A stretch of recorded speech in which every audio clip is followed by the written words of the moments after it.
फिर मनोहर माधव। मनोहर माधव यहाँ का एक तीर्थराज प्रयाग में जो पुराना शहर कहा जा सकता है, मूल शहर कहा जा सकता है। लोकनाथ यहाँ उसकी कह लीजिए हृदय स्थली, उसके बगल में एक मोहल्ला स्थित है जिसको हम आज जानसेनगंज के नाम से जानते हैं। वहाँ जानसेनगंज में स्थित है। और मनोहर माधव के बाद बिंदु माधव। बिंदु माधव नगर के वायव्य कोण में द्रौपदी घाट के पास। द्रौपदी घाट तीर्थराज प्रयाग में रहने वाले सभी लोग जानते होंगे। जो हमारे आगंतुक हैं, जो यहाँ अतिथि हैं, उनकी सुविधा के लिए बता दें कि द्रौपदी घाट यहाँ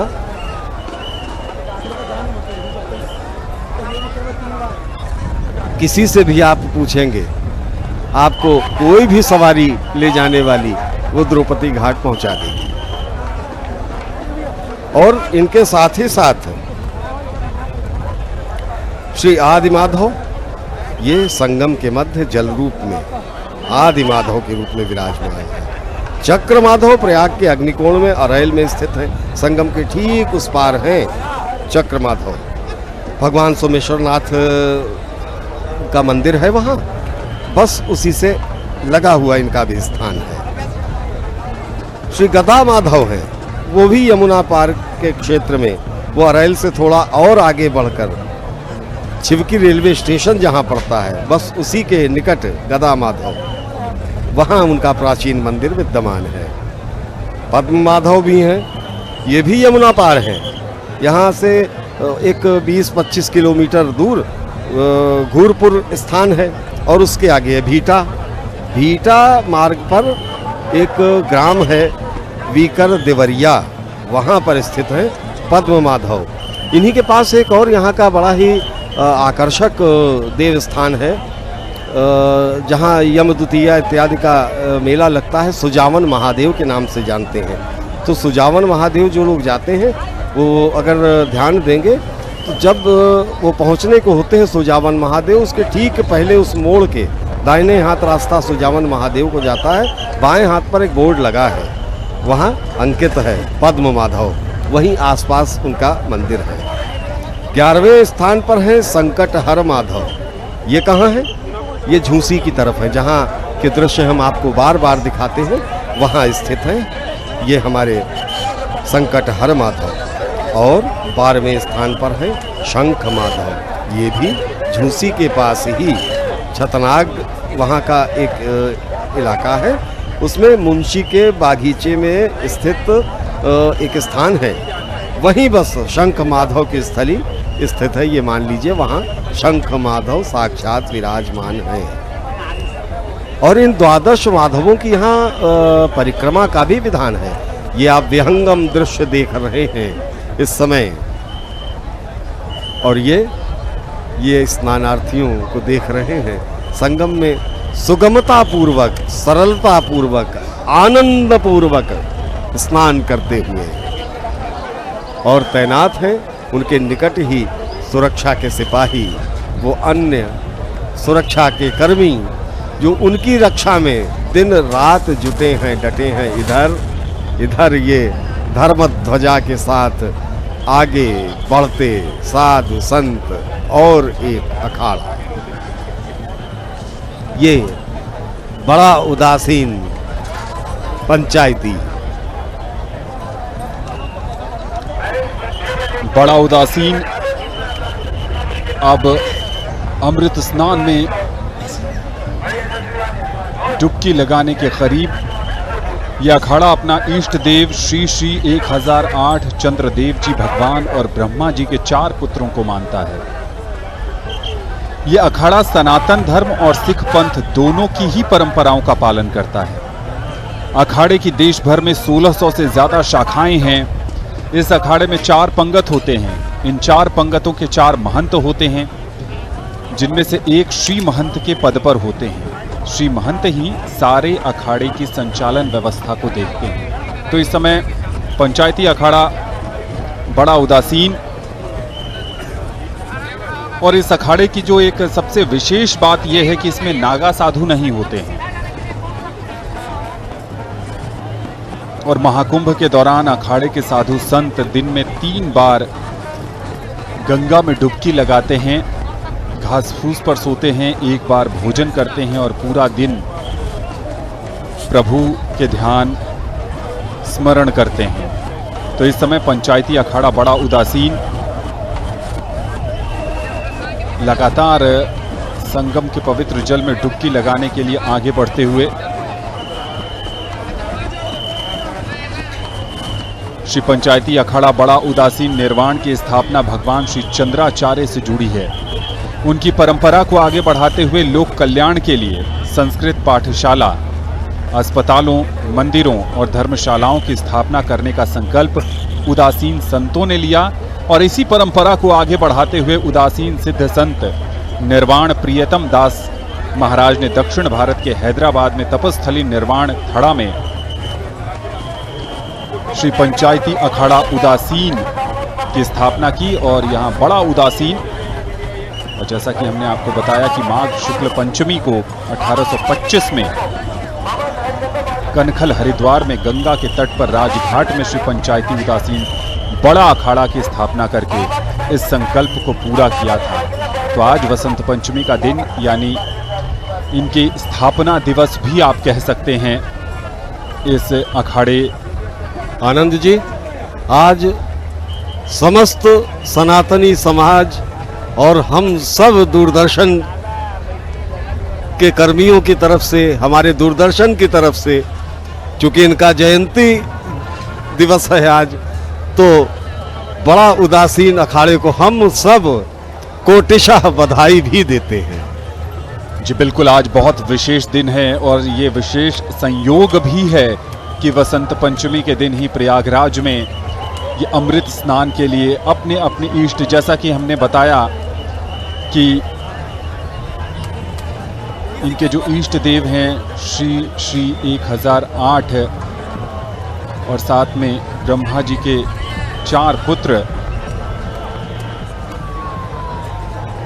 चंद्रदेव जी, श्री 1008 चंद्रदेव जी भगवान और ब्रह्मा जी के 4 पुत्रों को ये अखाड़ा अपना इष्ट मानता है। और आप यही देख रहे हैं कि अलग अलग रथों में वो अपने इष्ट को लेकर आगे बढ़ रहे हैं और उसके बाद सबसे पहले उनका स्नान होगा, उनका पूजन होगा और फिर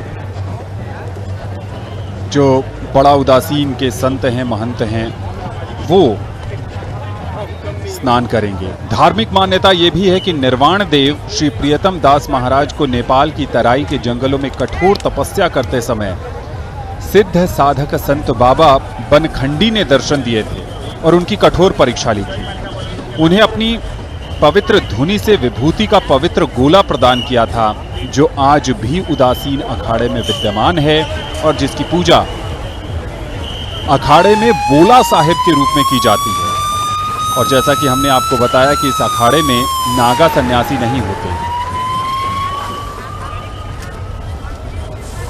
पंचायती अखाड़ा बड़ा उदासीन के 4 प्रमुख महंत होते हैं और सबसे बड़ी बात यह भी है कि यहाँ पर इस अखाड़े में चुनाव की भी परंपरा नहीं है। बस धुने के रूप में वैदिक यज्ञ उपासना को आगे बढ़ाने का काम उदासीन संप्रदाय के संत निरंतर कर रहे हैं और ये लगातार आगे बढ़ते हुए श्री पंचायती अखाड़ा बड़ा उदासीन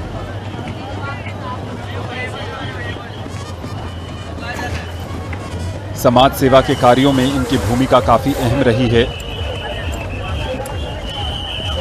अखाड़े के साधु संत इष्ट देव के बताए रास्ते पर चलकर मानव सेवा का कार्य करते हैं।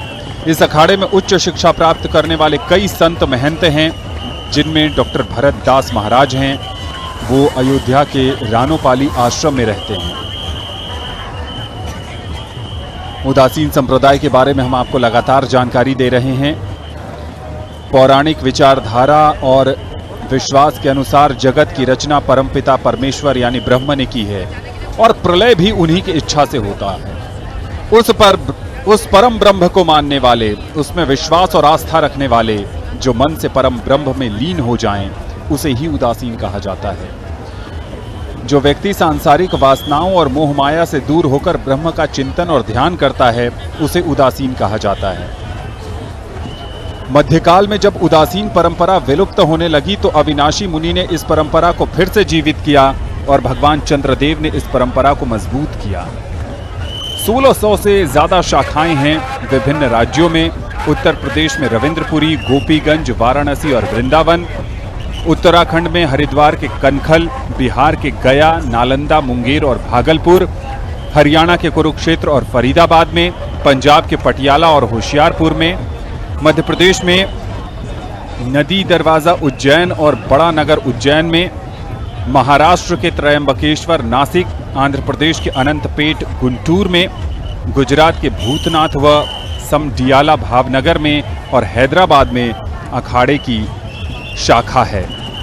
तो श्री पंचायती अखाड़ा बड़ा उदासीन इस समय अपने इष्ट देव यानी श्री श्री 1008 चंद्रदेव जी भगवान और ब्रह्मा जी के 4 पुत्रों को रथों में लेकर आगे बढ़ते हुए, और उनके जैसा कि हमने कहा कि 4 मुख्य महंत होते हैं जो इस अखाड़े की पूरी कार्यभार को संभालते हैं, मार्गदर्शक की भूमिका निभाते हैं, वो आगे बढ़ते हुए। और अब ऐसा लग रहा है त्रिपाठी जी की ये बड़ा उदासीन का कारवां संगम तट के बिल्कुल करीब पहुंच गया है। बिल्कुल बिल्कुल ये नज़दीक आ पहुँचे हैं संगम तट के। और अखाड़ों के अमृत स्नान का ये सिलसिला ब्रह्मवेला में प्रारंभ हो गया था और ब्रह्मवेला से अब सायंकाल की ओर हम अग्रसर होने को हैं। और ये सारी प्रक्रिया तब से अब तक अनवरत आप सब दूरदर्शन के सजीव प्रसारण के द्वारा देख पा रहे हैं।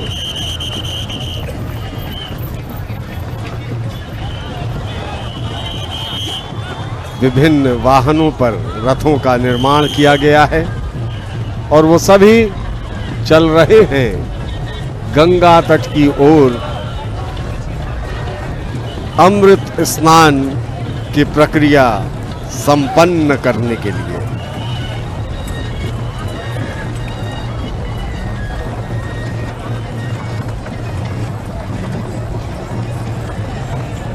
इन अखाड़ों की विभिन्न शाखाएं होती हैं और उनके विभिन्न आश्रम और ये अन्य स्थानों पर स्थित रहते हैं, जिनके द्वारा अखाड़े के जो भी सिद्धांत हैं, जो भी नियम हैं, उनके द्वारा उस स्थान पर धर्म प्रचार प्रसार, धर्म रक्षा के लिए उपक्रम संचालित किए जाते हैं। और ये आप देख रहे हैं,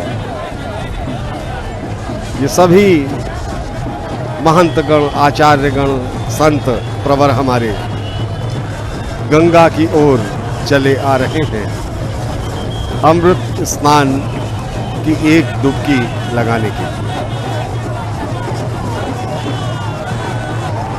मार्ग खाली कराया जा रहा है। सुरक्षा व्यवस्था साथ ये सुनिश्चित करते हुए कि किसी प्रकार की कोई असुविधा हमारे संत समाज को न होने पाए, सुविधा पूर्वक वो अमृत स्नान की प्रक्रिया संपन्न करें। त्रिवेणी तट पर उपस्थित श्रद्धालुओं के अपार जनसमूह को दर्शन देते हुए ये सब देखें, दोनों ओर बल्लियों के आगे और पीछे की तरफ, आगे हमारे इधर कैमरे की तरफ से जो हिस्सा दिखाई पड़ रहा है और उधर दूसरी ओर भी ये साक्षी महाराज हैं, ये भी बड़ा उदासीन अखाड़े के ही। ये निर्मल अखाड़ा अब अपने पूरे राजसी ठाट बाट के साथ झूसी से आगे बढ़ता हुआ, और बड़ा उदासीन ये दृश्य हम देख रहे थे। अब वो स्नान करके अपने मार्ग से आगे बढ़ेंगे, लेकिन दूसरी तरफ जो क्रम है निश्चित क्रम आने का, उसमें निर्मल अखाड़ा झूसी से अब आगे बढ़ रहा है।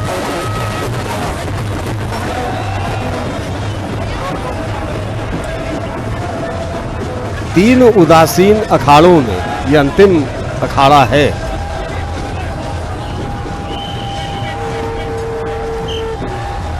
तीन उदासीनों में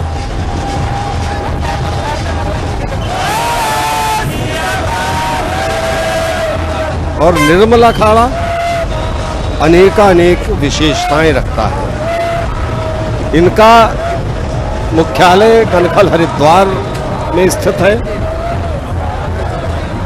और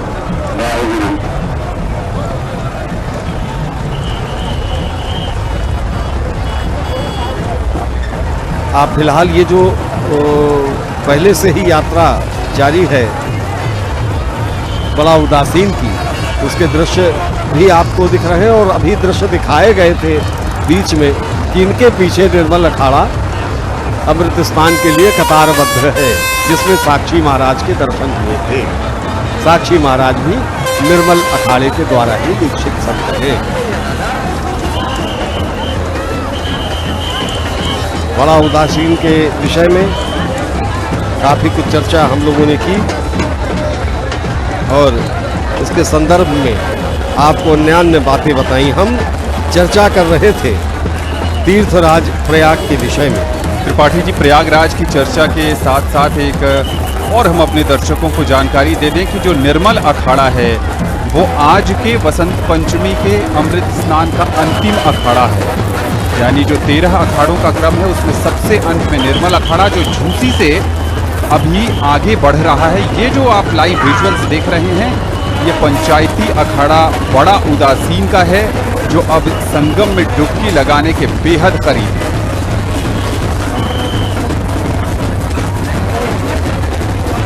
प्रयाग के अभी हमने द्वादश माधव की चर्चा की। द्वादश माधव के साथ ही तीर्थराज प्रयाग में अष्टनायक भी है। अष्टनायक अर्थात तीर्थराज प्रयाग के सेनापति। ये कौन कौन है? इसमें प्रथम नायक है स्वयं त्रिवेणी सिंहासन संगम सिंहासन महाराज। ये प्रथम नायक है। वेद पुराण महाकाव्य और अन्य प्राचीन ग्रंथों में इस तीर्थ की महिमा का उल्लेख है। रामायण महाभारत और अन्य पुराणों में भी त्रिवेणी संगम की महिमा का बखान किया गया है। जिस त्रिवेणी संगम की महिमा का बखान किया गया है वही संगम सिंहासन तीर्थराज प्रयाग के प्रथम नायक हैं। और रामायण के साथ ही गोस्वामी तुलसीदास जी ने श्री रामचरित मानस में भी त्रिवेणी संगम क्षेत्र को तीर्थराज प्रयाग का राजसी भव्य सिंहासन कहा है। द्वितीय नायक है माधव, जिनकी हमने आपसे बात की। प्रयागराज को विष्णु प्रजापति क्षेत्र और हरिहर क्षेत्र माना जाता है। भगवान शिव स्वयं इस क्षेत्र में निवास कर रहे हैं। यहाँ वेणी माधव की उपासना करते हैं तो दूसरी ओर प्रजापति ब्रह्मा ने सृष्टि की रचना से पहले ही इस पवित्र क्षेत्र में 10 अश्वमेध यज्ञ किए थे। तीर्थराज प्रयाग में महाविष्णु के स्वरूप माधव का पूजन किया जाता है। पुराणों में कहा गया है कि प्रलय काल में ही जब सारी सृष्टि जल में समा जाएगी तब महाविष्णु माधव बाल मुकुंद का रूप धारण कर अक्षय वट के पत्ते पर शयन करते हैं। प्रयाग में माधव कई रूपों में विराजमान है। द्वादश माधव के विषय में हमने अभी आपको बताया। तृतीय नायक है तीर्थराज प्रयाग के सोमेश्वर नाथ महादेव। यमुना पार जो अरैल घाट है उसके निकट ही वीआईपी घाट के ठीक निकट स्थित है सोमेश्वर महादेव का मंदिर। पौराणिक महत्व का है ये मंदिर। पुराणों के अनुसार इस मंदिर में शिव विग्रह की स्थापना स्वयं चंद्रदेव ने की है। सोमेश्वर तीर्थ प्रयाग की मध्य वेदी के प्रमुख तीर्थों में गिना जाता है। शिव की आज्ञा से चंद्रमा इस तीर्थ में निवास करते हैं और वो पुराणों के अनुसार सोमेश्वर तीर्थ में मंदिर के आसपास की जितनी भूमि है वहाँ अमृत की वर्षा भी करते हैं। एक बड़ी मान्यता है सोमेश्वरनाथ महादेव को लेकर के, वहाँ एक कुंड भी है। सोमेश्वरनाथ महादेव की स्थापना से जुड़ा एक प्रसंग पुराण में आता है कि चंद्रदेव को क्षय रोग हो गया था। वो एक अलग कथा है, उन्होंने छल करने का प्रयास किया था और दंड स्वरूप वो शापित हो गए और उन्हें क्षय रोग हो गया। तो क्षय रोग से वो जब इतना तापित होने लगे कि किसी तरह नियंत्रण में स्थित नहीं दिखी, तब उन्होंने आराधना की और आराधना के पश्चात उन्हें यह निर्देश हुआ कि अरैल तट पर सोमेश्वर महादेव की स्थापना कर उनका वो वरदान प्राप्त करें, उनसे अक्षय प्राप्त करें, तो उनका क्षय रोग दूर हो सकता है। इसी निर्देश के बाद यहाँ चंद्रदेव ने शिव की आराधना की और सोमेश्वरनाथ महादेव की स्थापना की। इसके आसपास तभी से ये भी मान्यता है कि वहाँ एक कुंड स्थित है। दूर दूर से आज भी क्षय रोग से पीड़ित लोग आते हैं और देखिए आस्था में कितनी शक्ति है कि वहाँ आने वाले अधिकांश श्रद्धालु जो क्षय रोग से पीड़ित होते हैं उस कुंड में स्नान करते हैं और सोमेश्वरनाथ महादेव के दर्शन करते हैं और वो पीड़ा मुक्त हो जाते हैं, रोग व्याधि मुक्त हो जाते हैं। ये आश्चर्य का विषय है किंतु सत्य है। इसी के आसपास वरुण तीर्थ, राम तीर्थ, सीता कुंड और हनुमान तीर्थ भी स्थित हैं और पुराण सम्मत हैं ये सभी। चौथे नायक हैं ऋषि भारद्वाज। भारद्वाज आश्रम है यहाँ तीर्थराज प्रयाग में और वहाँ भारद्वाज, ऋषि भारद्वाज का मंदिर है। ऋषि भारद्वाज के विषय में हम जानते हैं, महर्षि थे भारद्वाज। ज्ञान, विज्ञान, वेद, पुराण, आयुर्वेद, धनुर्वेद और विमान शास्त्र के भी प्रकांड ज्ञाता थे। उनका स्वयं गुरुकुल विद्या और शिक्षा का बहुत बड़ा केंद्र था यहाँ उस कालखंड में।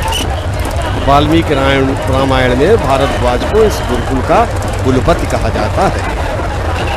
मर्यादा पुरुषोत्तम श्री राम बन जाते हुए भी भारद्वाज आश्रम आए थे और जब लंका विजय के पश्चात वो वापस अयोध्या जा रहे थे तो भी यही भारद्वाज मुनि के आश्रम में रुके थे, जहाँ उन्हें ब्रह्म हत्या के शाप से मुक्ति का साधन महर्षि भारद्वाज ने बताया था।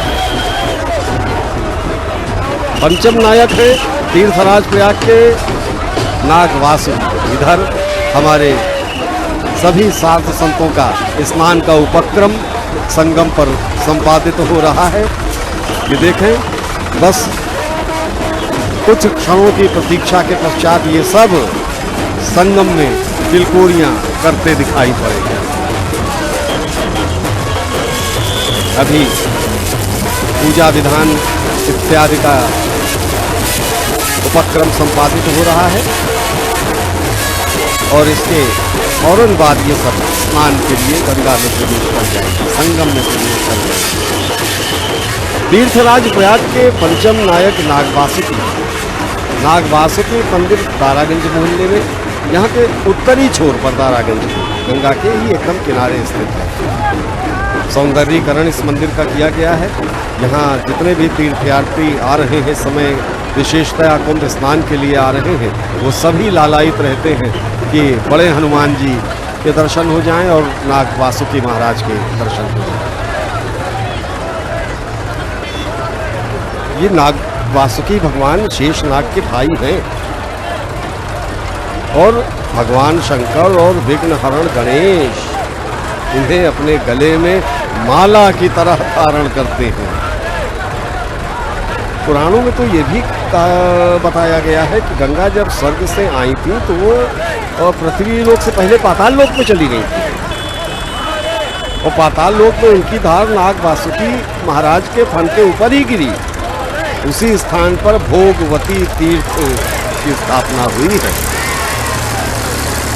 और नाग वासुकी और शेष भगवान पाताल लोक से चलकर वेणु माधव को इनका बेणी माधव का दर्शन करने वस्तुतः वो आए थे यहाँ, और नाग वासुकी के साथ भोगवती तीर्थ का वास माना जाता है। पूरब की तरफ गंगा, पश्चिम भोगवती तीर्थ। और इस समय दृश्य आपके टीवी स्क्रीन पर बड़ा उदासीन अखाड़ा के अब ये उपक्रम पूर्ण होने के पश्चात बस प्रतीक्षा कि स्नान इनका संपन्न हो।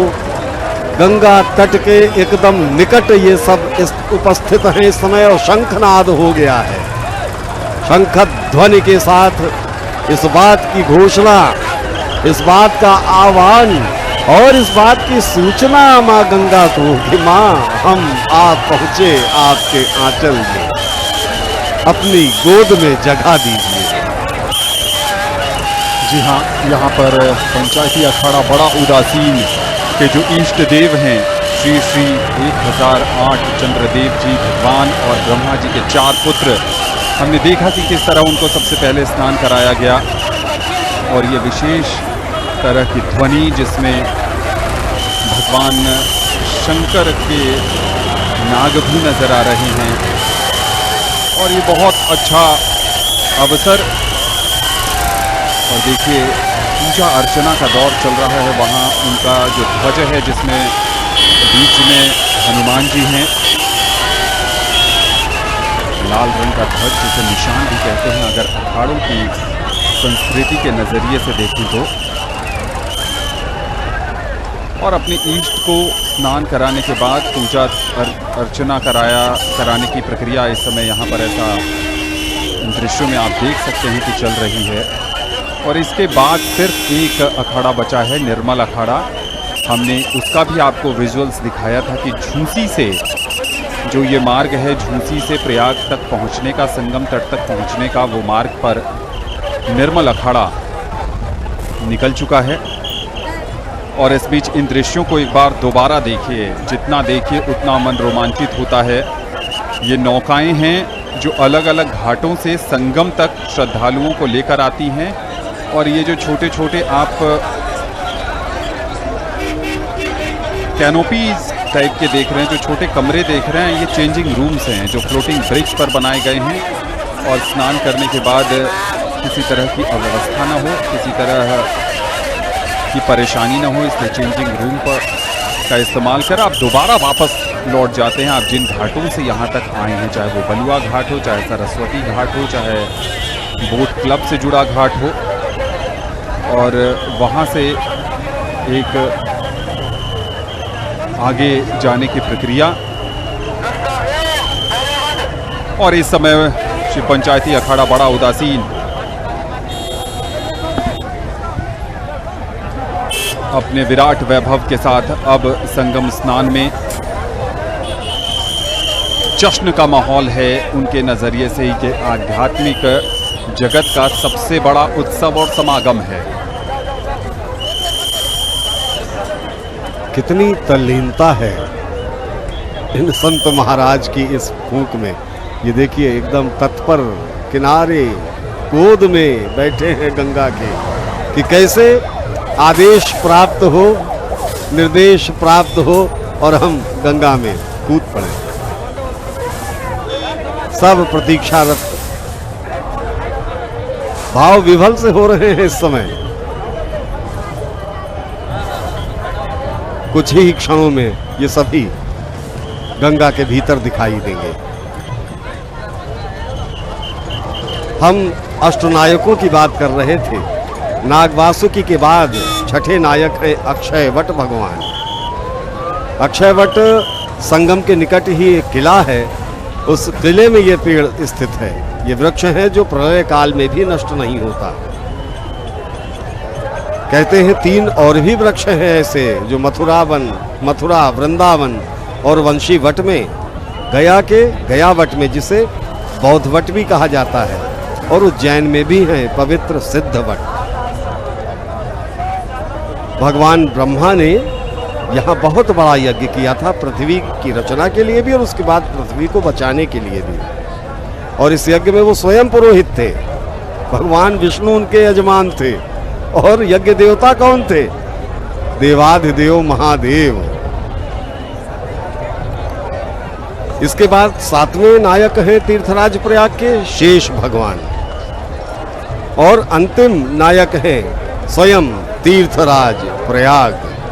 और इन्हें ही जब समेकित करके कहते हैं तभी हम कह उठते हैं त्रिवेणी माधवम सोमम भारद्वाजम च वासुकीम वंदे अक्षय वटम शेषम प्रयागम तीर्थनायकम।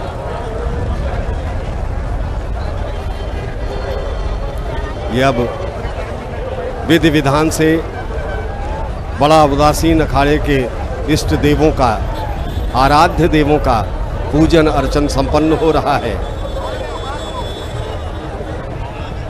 तत्पश्चात ये सब स्नान करेंगे, और जैसी कि सूचना हम आपको बार बार दे रहे हैं कि इसके बाद आज का अंतिम अखाड़ा होगा निर्मल अखाड़ा।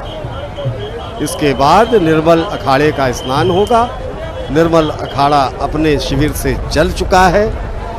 हमने उस अखाड़े की शोभा यात्रा के भी आपको दर्शन कराए, और इस समय विहंगम दृश्य आप देख रहे हैं, ये है संगम। ये फ्लोटिंग प्लेटफॉर्म तैयार किया जाता है। इस फ्लोटिंग प्लेटफॉर्म के ऊपर इतनी व्यवस्था की जाती है कि वस्त्र आदि बदलने के लिए वहां देखें वो छोटे छोटे पीले रंग के ये सब शिखर लिए हुए शिविर दिखाई पड़ रहे हैं। ये सब वस्त्र बदलने के स्थान हैं, और ये नावें बहुत ही मनोहारी दृश्य है। ये सारी नावें श्रद्धालुओं को अन्यान्य घाटों से लेकर संगम तट तक पहुंच रही हैं, और इधर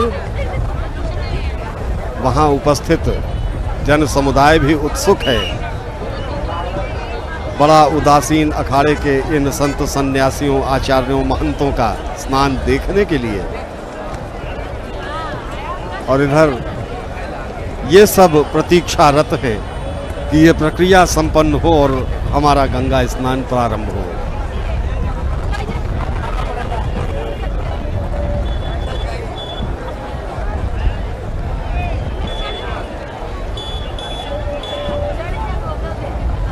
उधर दूर अरैल घाट के भी दर्शन हो रहे हैं।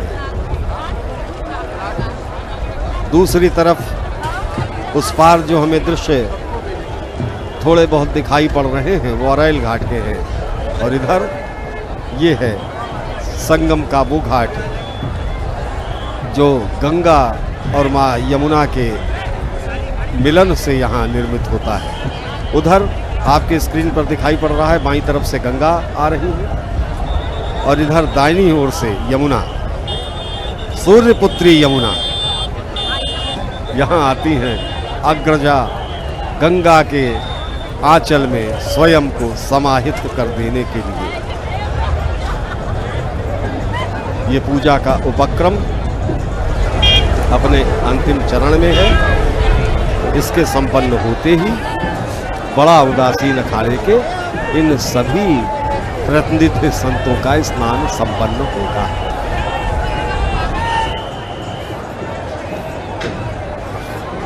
आतुर प्रतीक्षा है कि ये संतगण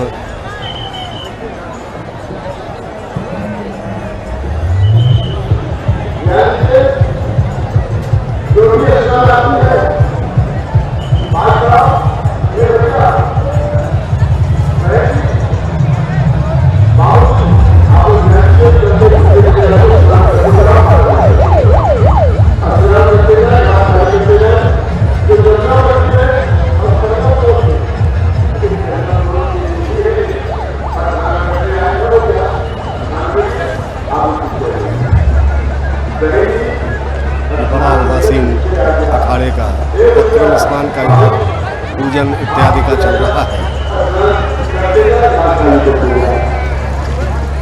जो संगम पर एक गोलाकार आरक्षित स्थान किया गया है हमारे इन सभी धर्म ध्वजा रक्षकों के लिए, धर्म ध्वजा वाहकों के लिए। उसके ठीक अगल बगल सामान्य स्नानार्थियों के भी घाट है। इधर ये आप अब देख रहे हैं अपनी पूरी सज धज के साथ शोभा यात्रा चली आ रही है श्री पंचायती निर्मल अखाड़ा की। और उधर स्नान प्रक्रिया संपन्न हो रही है बड़ा उदासीन अखाड़े की। और ये देख रहे हैं हम सब संगम का विहंगम दृश्य, बड़ा उदासीन अखाड़े का पूजन अर्चन वंदन का उपक्रम ये चल रहा है। और इधर संत महात्मा इत्यादि मस्त हैं, मगन हैं। और ये अगर पौराणिक और आध्यात्मिक भाषा में कहें तो धूम यज्ञ चल रहा है। ये भी एक प्रकार का यज्ञ है, किंतु यदि उसे शास्त्रोचित ढंग से किया जाए, और अगर आप शास्त्रोचित ढंग नहीं जानते तो व्यसन की श्रेणी में आ जाता है वो। किंतु ये हमारे आचार्यगण शास्त्रोचित जो विधि है उसका पालन करते हुए, उसका अनुसरण करते हुए, और उसी प्रकार जैसा निर्देश है संयम रखते हुए ये तभी ये यज्ञ संपन्न करते हैं। ये दृश्य आपके सामने बड़ा उदासीन अखाड़े के संतगण, आचार्यगण और उनके बड़ी संख्या में वो साधु, वो सन्यासी जो अपना सर्वस्व न्यौछावर कर स्वयं का पिंडदान कर सम्मिलित होने आए हैं उस यात्रा में, जो उन्हें इहलोक से परलोक का मार्ग दिखाती है। और यही एक आशा, यही एक विश्वास और यही एक आस्था निर्माण करती है ऐसे धार्मिक समागमों का, जो कहीं न कहीं जुड़े रहते हैं हम सबकी अंतर चेतना से। क्योंकि हम कितना भी धर्म से अलग हों किंतु कभी विलग नहीं हो सकते। हम तो कभी कभी प्रोफेसर साहब ये मन में आता है कि ये धर्म निरपेक्षता की बात, तो धर्म सापेक्ष तो सब है। निरपेक्ष शब्द विद्वत जन जाने कि कहाँ से कैसे ये उचित प्रतीत होता है, किंतु कोई भी निरपेक्ष, नास्तिक भी जो है वो भी निरपेक्ष नहीं है। भले ही उसकी किसी साकार स्वरूप में आस्था है नहीं है, निराकार रूप में आस्था है नहीं है, किंतु वो स्वयं के अस्तित्व को स्वीकार करना ही आस्तिकता का प्रमाण है। यदि व्यक्ति कहता है कि नहीं मैं स्वयं को, मेरा अस्तित्व क्या है, मैं नहीं मानता, तभी वो नास्तिक है। और ये संभव नहीं है। वो अगर सांस ले रहा है तो वो आस्तिकता का प्रमाण है। वो चल रहा है, वो सुन रहा है, वो बोल रहा है, वो देख रहा है, ये सब आस्तिकता का ही प्रमाण है। और इसे दिव्य और भव्य रूप में प्रस्तुत करता है हमारा ये संत समाज, जो इस समय टीवी स्क्रीन पर उपक्रम आप देख पा रहे हैं। इन सभी का कि ये पूजा विधि पूर्वक संपन्न कर रहे हैं अपने इष्ट देवों की, अपने आराध्य देवों की।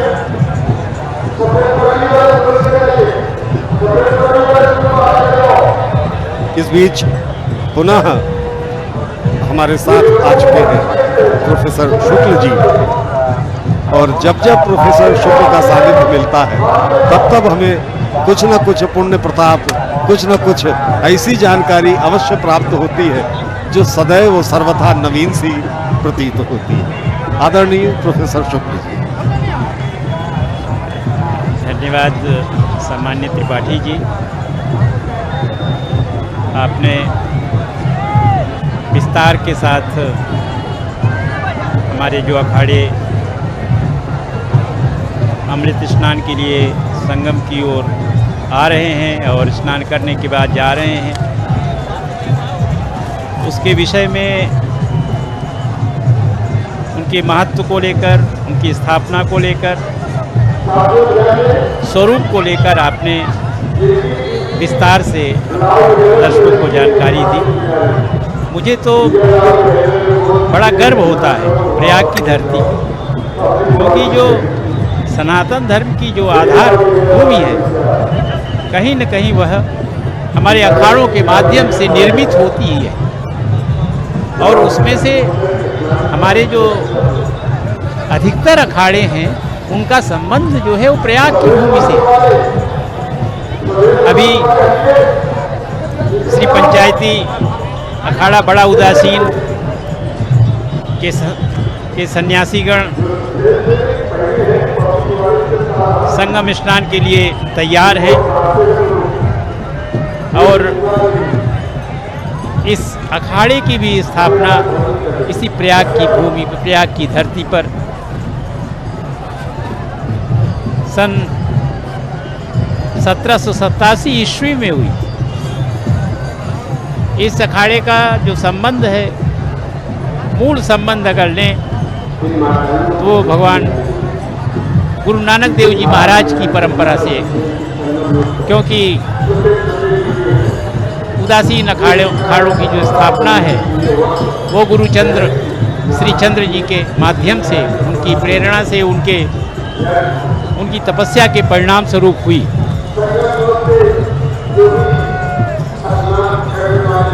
श्री प्रीतम दास जी के संरक्षकत्व में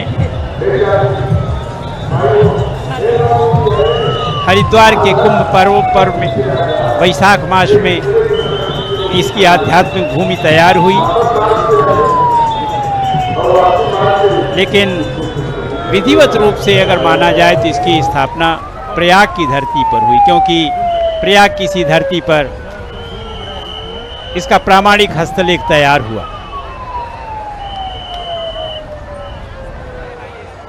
इसमें 4 धूने और 6 बख्शीशों के संतों तथा महंतों ने पट्टा लिखकर इसे रजिस्टर्ड बना दिया।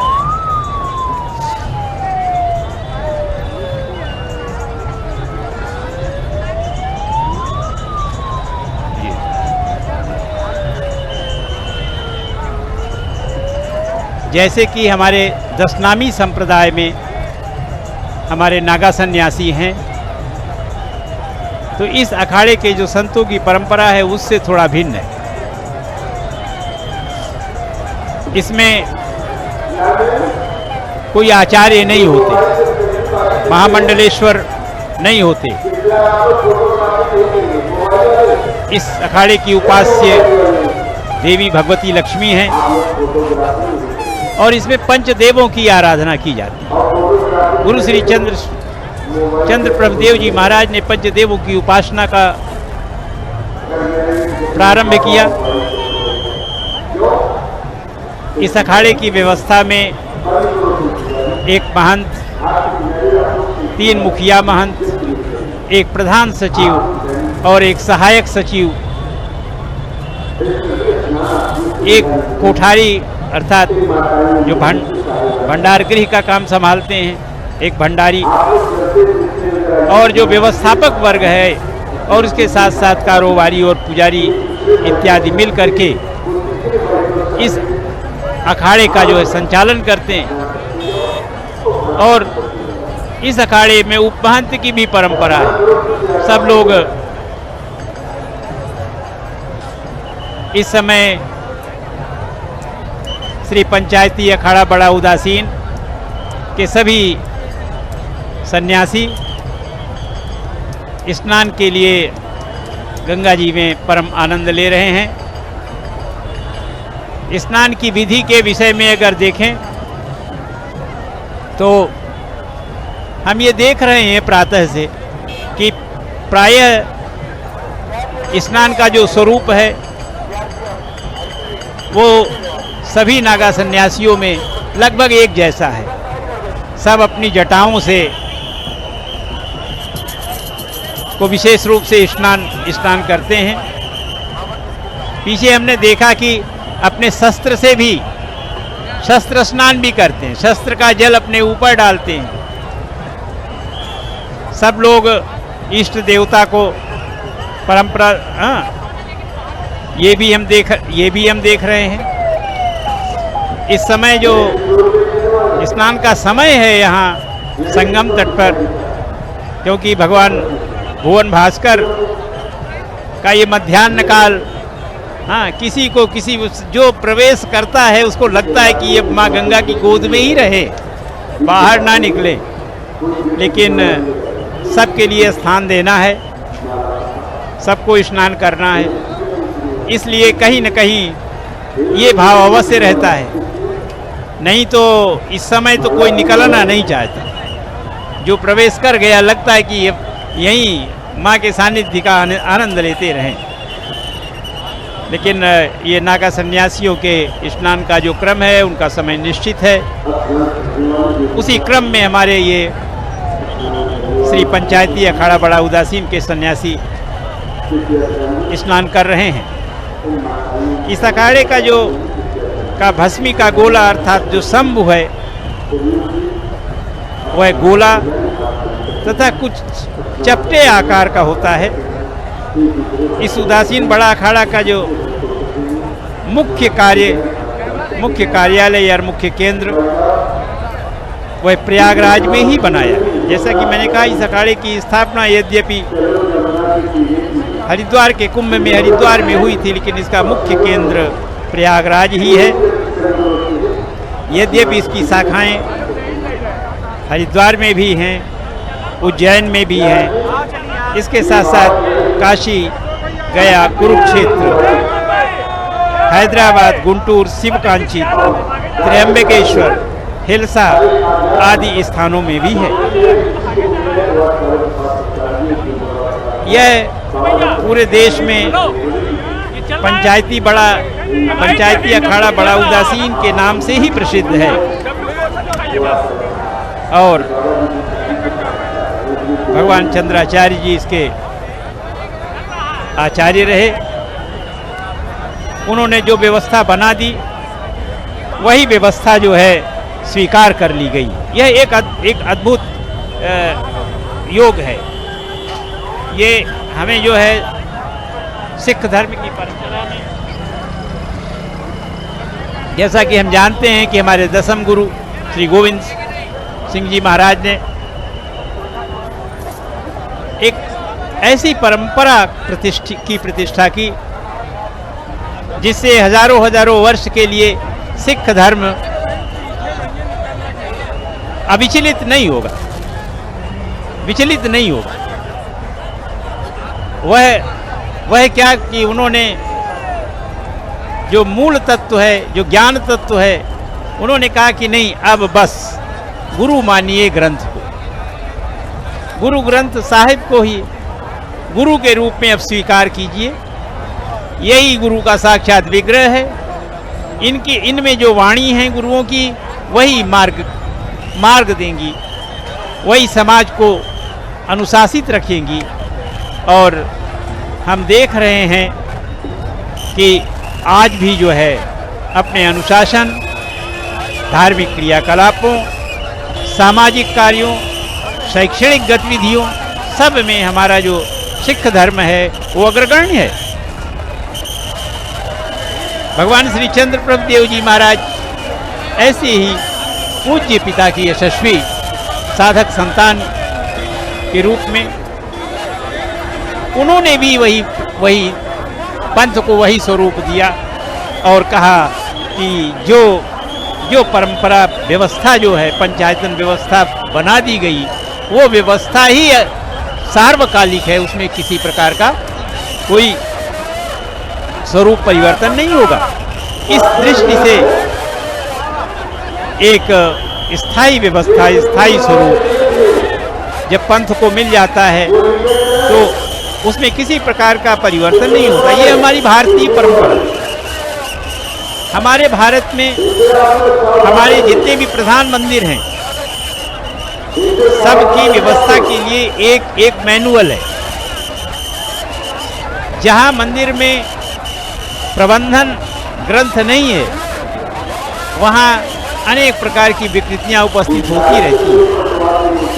हमारे प्रसिद्ध मंदिर, चाहे वो वैष्णव मंदिर हो, चाहे शैव मंदिर हो, सबके लिए प्रबंधन ग्रंथ है। चाहे देव विग्रह मूर्ति का निर्माण हो, या विग्रह की प्रतिष्ठा हो, या देवालय निर्माण हो, भूमि का चयन हो, भूमि शोधन हो, सब के लिए जो है एक प्रबंध ग्रंथ, जिसे हम आगम ग्रंथ कहते हैं, वह अलग अलग मंदिरों के लिए उस परंपरा के अनुसार हमारे उस काल के विद्वानों ने प्रस्तुत किया। यही कारण है कि हमारी परंपरा एक अनुशासन के साथ आगे बढ़ रही है। उसी परंपरा का अंग है हमारा ये महाकुंभ। हमारे आचार्यों ने ये अनुशासन दिया कि जब आकाशीय ब्रह्मांड में ये स्थिति उत्पन्न हो तो कुंभ और महाकुंभ की उपस्थिति होगी। उस रूप में ये परंपरा जो प्रस्तुत हुई, संतगण एक एक आए। देखिए, लगभग 300 वर्ष पहले जो परंपरा श्री चंद्र प्रभुदेव जी महाराज ने प्रस्तुत की, उसका अनुसरण हमारे बड़ा अखाड़ा बड़ा उदासीन के सन्यासियों ने किया उस पूजन में। और आज आप देख रहे हैं गंगा के किनारे वही डमरू है, हाँ, वही शक्ति का प्रतीक। देखिए, उनके धर्मध्वज में, धर्मदंड में सिंह का प्रतीक है, शक्ति का प्रतीक है। और गंगा स्नान के बाद, अमृत स्नान के बाद परम आनंदित अपने धर्मदंड को प्रदर्शित करते हुए, सबका अभिवादन स्वीकार करते हुए, और धीरे धीरे उनके स्नान का समय भी पूर्णता की ओर है, क्योंकि इसके बाद स्नान के लिए श्री पंचायती निर्मल अखाड़ा का आगमन होगा, जो कि झूसी से प्रस्थान कर चुका है, प्रस्थान कर चुका है।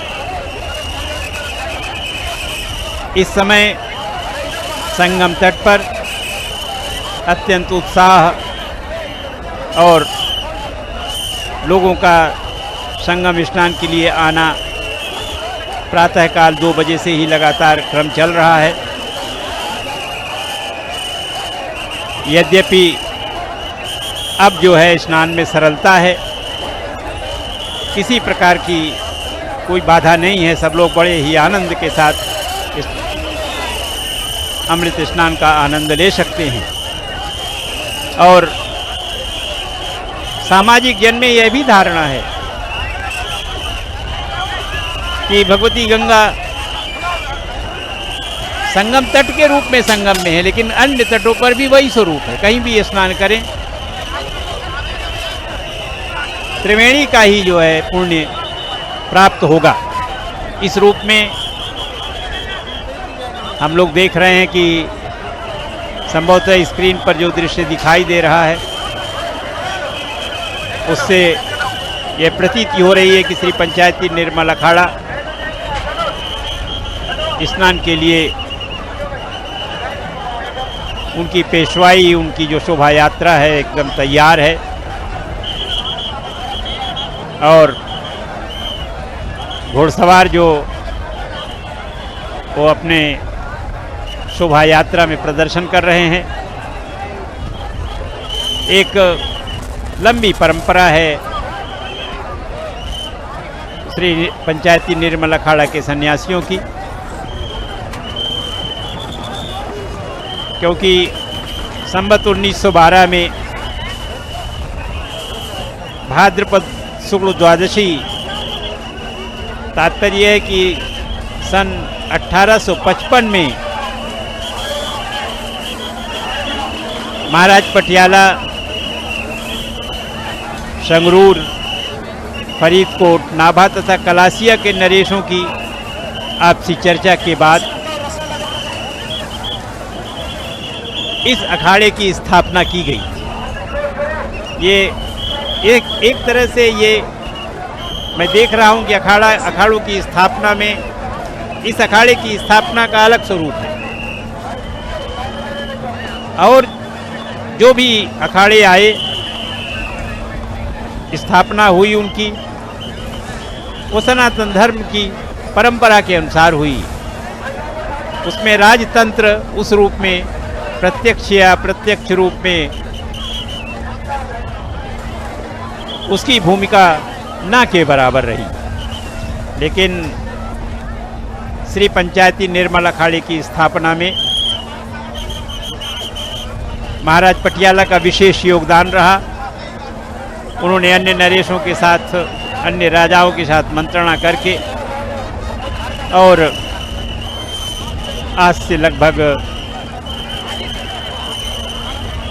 अगर हम कहें तो 100 वर्ष से अधिक पहले 1862 में, हाँ, संवत 1855, हाँ 55 में शुरू हो गया होगा और जाते करते पे 62 का 1564 में वस्तुतः गुरु नानक देव जी की कृपा से निर्मल संप्रदाय स्थापित हुआ। ये वो अखाड़ा है जो एक संप्रदाय का भी प्रतिनिधित्व करता है। निर्मल संप्रदाय की स्थापना गुरु नानक देव जी की कृपा से ही हुई थी और श्री निर्मल पंचायती अखाड़ा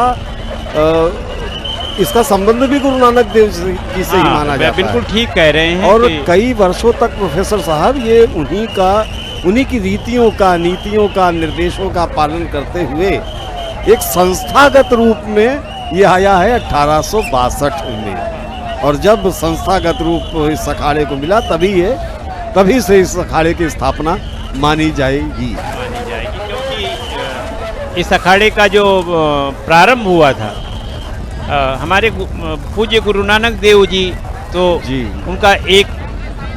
उनकी जो शिक्षा थी, उनका जो स्वरूप था धर्म के प्रति, तो उस परंपरा में उनके जो प्रधान शिष्यों में जो एक थे जो है, हाँ, जो पहले शिष्य थे भगीरथ सिंह जी।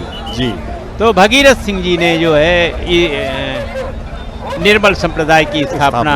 अच्छा, एक विशेषता इस निर्मल संप्रदाय की कि ये संप्रदाय ओमकार यानी ईश्वर एक है और वो भी निराकार है। इसी सिद्धांत पर ये संप्रदाय विश्वास करता है। देखिए, हमारे प्रायः जितने धर्म हैं वो ओंकार को स्वीकार करते हैं।